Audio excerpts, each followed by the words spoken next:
اب تو ہر کوئی کہتا ہے کہ عیاشی بڑھ گئی، ہر کسی کی شکایت ہے کہ گناہ عام ہو گیا، لیکن کسی کو خیال کیوں نہیں ہے کہ میری بیٹی پردہ کیوں نہیں کرتی ہے؟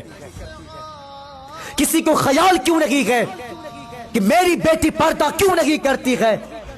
اور اگر کوئی بھائی یا کوئی شوہر کہہ دینا پردہ کے لیے تو کہا جاتا ہے منہ بند کر، قید میں رہنے کی بات کر رہے ہو۔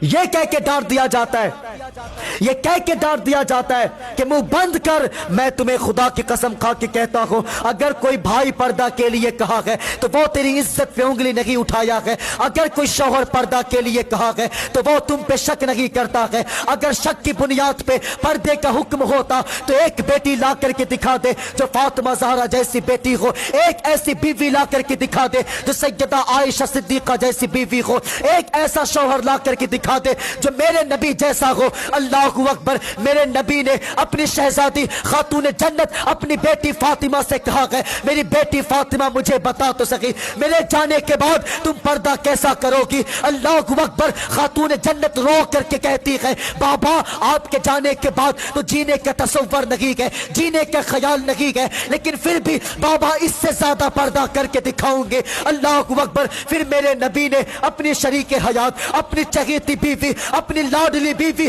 سیدہ عائشہ صدیقہ سے کہا ہے، یا عائشہ، کہا لبیک یا رسول اللہ، کہا عائشہ تم بتاؤ میرے جانے کے بعد تم پردہ کیسا کرو گی؟ اللہ اکبر۔ سیدہ عائشہ صدیقہ کہتی ہے، محبوب جو پردہ آپ کے دور میں کی ہوں، آپ کے جانے کے بعد اس سے زیادہ پردہ کر کے دکھاؤں گے۔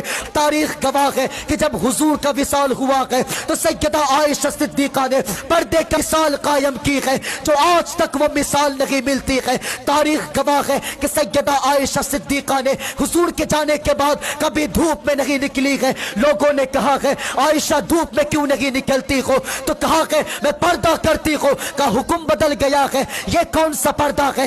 دھوپ سے کیسا پردہ ہے؟ اللہ اکبر۔ سیدہ عائشہ صدیقہ کہتی ہے، پردہ دھوپ سے نہیں ہے، پردہ اس سورج سے ہے، غیروں پہ جس کی نظر پڑتی ہے، غیروں پہ جس کی نظر پڑتی ہے۔ بتا، جب نبی کی بیوی کا پردہ ایسا ہے تو تیری میری بیٹی کا پردہ کیسا ہونا ہے؟